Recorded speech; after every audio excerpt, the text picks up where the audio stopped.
Have you ever noticed how some of the best ideas don't come from fancy stores or new inventions, but from old wisdom that nearly slipped away? Imagine sitting on a quiet porch, the scent of earth after a light rain drifting across the garden, and someone leaning in to whisper a secret that once transformed entire harvests. In the 1800s, farmers across Europe and America discovered a soil practice so powerful it could turn poor land into rich ground almost overnight. It doubled their yields, sometimes even tripled them. For families who depended on every row of beans or every basket of wheat, it was nothing short of miraculous. And yet, rather than being celebrated, this method was gradually banned. Not because it failed, but because it worked so well it unsettled the growing industries that wanted control over how food was grown. When I think about that, I'm reminded of how often in life simple truths get pushed aside. We've all seen it. A reliable home remedy replaced by something packaged in plastic. The sturdy mended quilt forgotten for a shiny department store blanket. But those old ways linger waiting to be remembered. Today, science is catching up to what our ancestors already knew, that nature has its own cycles, and when we respect them, the results can surpass anything bought in a bag. So as we step into this story together, think of it not just as a tale about soil, but as a reminder that wisdom doesn't expire. Whether you're facing stubborn clay in your garden beds or simply wishing your tomatoes would look a little stronger, the lessons from this banned method might surprise you. By the end, you'll see how you can adapt these forgotten practices safely in your own backyard, and why they may still outshine compost. Long before garden centers stacked their shelves with glossy bags of fertilizer, families relied on a cycle of reuse that honored every scrap of life. Nothing was wasted. Imagine a farmhouse kitchen in the early 1800s, the wood stove, warm bread cooling on the table, and a wooden bucket by the door collecting what no one speaks of today. That bucket, along with straw ashes and kitchen scraps, would eventually find its way back to the fields.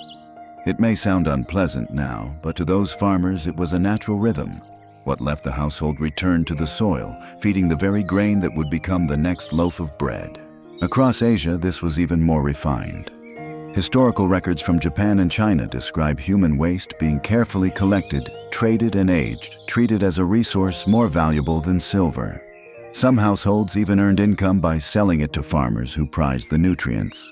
While today's ears might flinch at the idea, those systems kept farmland fertile for centuries without chemical inputs. Compare that with our own times, only 100 years of relying on synthetic fertilizers, and already we face depleted soils, water pollution, and fragile ecosystems.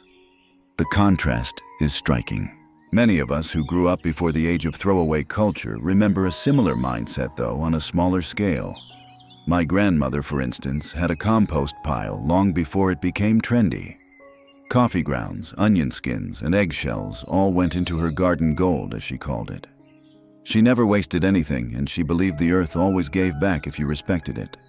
That memory connects me to those farmers of long ago.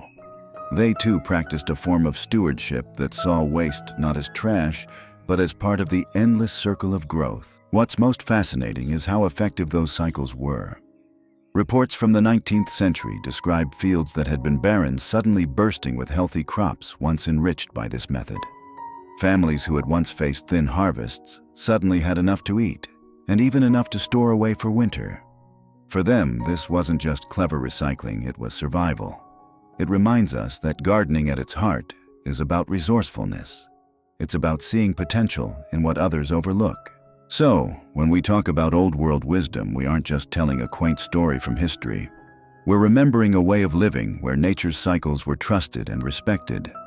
And perhaps, as modern gardeners, we can borrow from that wisdom, adapting it safely and finding in it not just greener plants, but a deeper sense of connection to the soil beneath our feet. If this old practice worked so well, why was it eventually abandoned?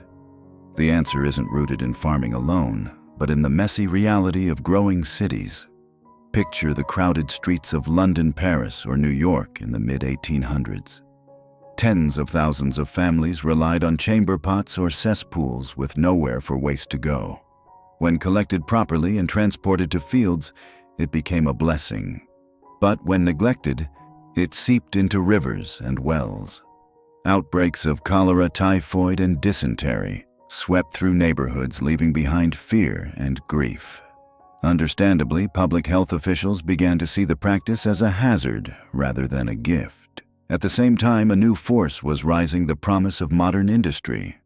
Just as cloth sacks gave way to plastic bags and homemade remedies were shelved in favor of pills from the pharmacy, farming was being reshaped by convenience and profit. By the late 1800s, chemical fertilizers began arriving in shiny packages, promising quick results without the mess. Governments invested heavily in sewage systems designed not to recycle nutrients, but to wash them away out of sight and out of mind. This story isn't just about soil. It mirrors something many of us have experienced in our own lifetimes. Think of glass milk bottles replaced by disposable cartons, or strong wooden furniture pushed aside for particle board that barely lasts a decade. The shift is always sold as progress, easier, cleaner, more modern. But often what we lose in the trade is resilience, quality, and a connection to the cycle of life. I once met an older gardener who recalled how as a child, her family never bought fertilizer. They gathered manure from neighbors' barns, used ashes from the stove, and spread composted scraps over their garden rows. She said with a wistful laugh, "Our garden thrived, but then the co-op started selling sacks of pellets and everyone rushed to buy them." It felt modern.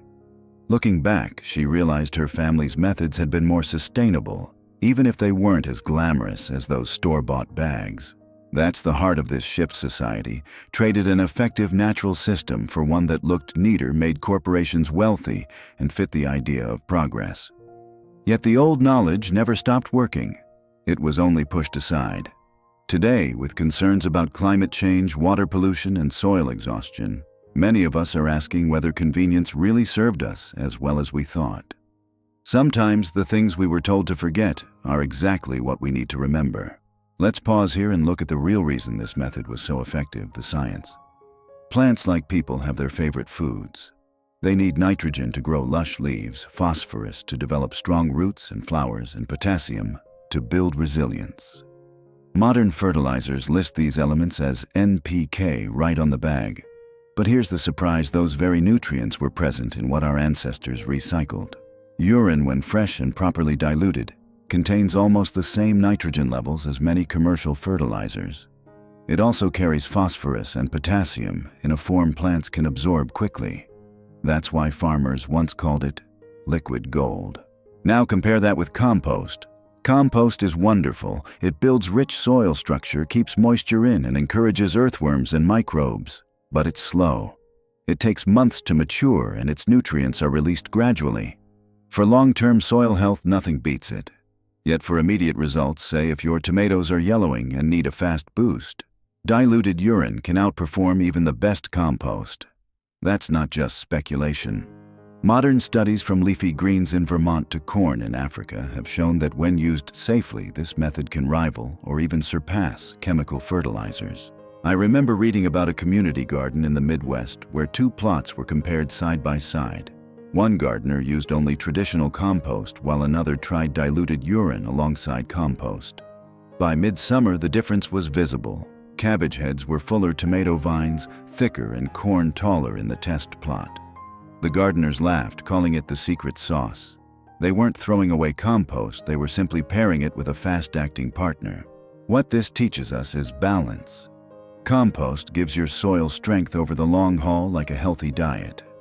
Urine or other quick-release nutrients act more like a vitamin boost, giving plants exactly what they need in the moment. Neither is complete alone, but together they create harmony. That's a lesson that extends beyond gardening. In life too, we often need both the steady, patient foundation and the occasional burst of energy to keep us moving forward. So, when we talk about this banned trick from the 1800s, it isn't just an odd historical fact. It's a reminder that the answers aren't always in the store aisle. Sometimes they're in the quiet science of cycles, using what we already have, respecting what nature gives, and applying it wisely. Of course, no one today is suggesting we return to the days of hauling buckets down city alleys. The world has changed, and with it, our standards of health and safety. But the principle behind that old method, returning nutrients to the soil, can still guide us. The simplest, most senior-friendly way is diluted urine fertilizer. when fresh urine is sterile. Mix 1 part with 10 parts water, and you have a free, fast-acting plant tonic. Gardeners often use it for heavy feeders like corn, cabbage, or tomatoes. For more delicate plants, a gentler mix, 1 part to 20 parts water, works beautifully. The trick is to apply it to the soil, not the leaves, and to rotate where you pour it, so no area gets overloaded. Another option is composting toilets or humanure systems, which sound futuristic but are already practiced worldwide. Properly managed for a year at high temperatures, all harmful pathogens are destroyed, leaving behind a material that looks and smells just like rich garden compost. Eco-villages and off-grid communities are already proving that this approach not only works, but can reduce reliance on chemical fertilizers entirely. There are even large-scale projects. In Vermont, the Rich Earth Institute collects donated urine, processes it safely, and redistributes it to farms. Their research shows higher yields, healthier soil, and fewer chemical inputs. Imagine if more towns followed their lead. We'd reduce water pollution, recycle precious nutrients, and lighten the load on our wallets and the planet. It's inspiring to see how old wisdom and modern science can come together. Where our ancestors worked with intuition, we now have testing and safeguards. Where they risked outbreaks in crowded cities, we can apply the same cycle with sterile, controlled methods. The heart of the idea hasn't changed. What leaves us can return to the soil, completing the circle. But now, instead of being hidden away or dismissed as unsanitary, it can be recognized as a sustainable solution for the future. Now let's bring these ideas down to earth, especially for those of us tending gardens in our later years. The beauty of this method is its simplicity. You don't need heavy bags of fertilizer, complicated equipment, or endless bending. All you need is a watering can, a little water, and the willingness to try something new, or rather something very old. Start small. If the idea feels unfamiliar, begin with 1 raised bed or a few pots on your porch. Dilute at a ratio of 1 part urine to 10 parts water and pour gently at the base of hungry plants, like tomatoes, squash, or corn. Over a few weeks, you'll often notice leaves turning greener and stems growing stronger. Always remember, dilution is key. Undiluted urine is too strong and can scorch roots, especially in containers. If you're uncertain, go gentler, 1 part urine to 20 parts water. Think of it like brewing tea. You want it mild and soothing, not bitter and overwhelming. Another simple habit is to rotate your applications. Pour in different spots each time, so no single patch of soil becomes overloaded. It's like giving your garden a balanced diet instead of feeding only one corner. Pairing this method with carbon sources makes it even more effective. If you've mulched with straw, autumn leaves, or wood chips, pour your diluted solution right over them. The carbon holds onto nitrogen, preventing it from washing away, and keeps it available longer for your plants. Timing also matters. Apply in the cool of morning or evening when evaporation is low and your plants can absorb nutrients without stress. I once spoke with a retired gardener who struggled with lifting store-bought fertilizer bags. She switched to this simple method, carrying only a small watering can. "It's light, it's free, and my beans have never looked better," she told me with a proud smile.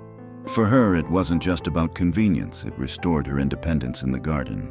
So as seniors, we can embrace this approach with confidence. It's gentle on the body, kind to the soil, and powerful for the plants.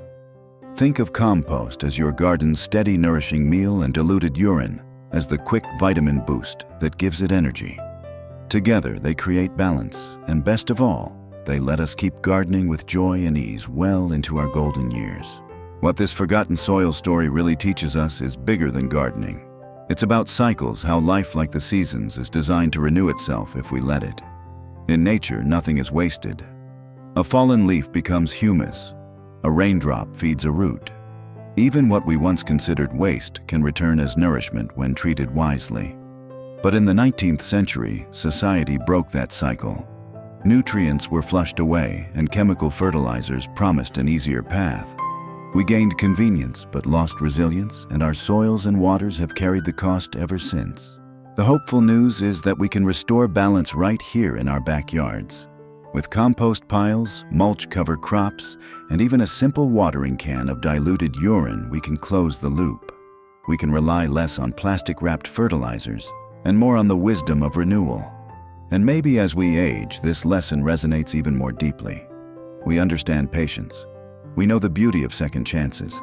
We've seen how the old can become new again, just as a worn piece of furniture can be polished, or a seed saved in winter can become spring's harvest. I think of gardening not only as feeding plants, but as a way of feeding our spirits.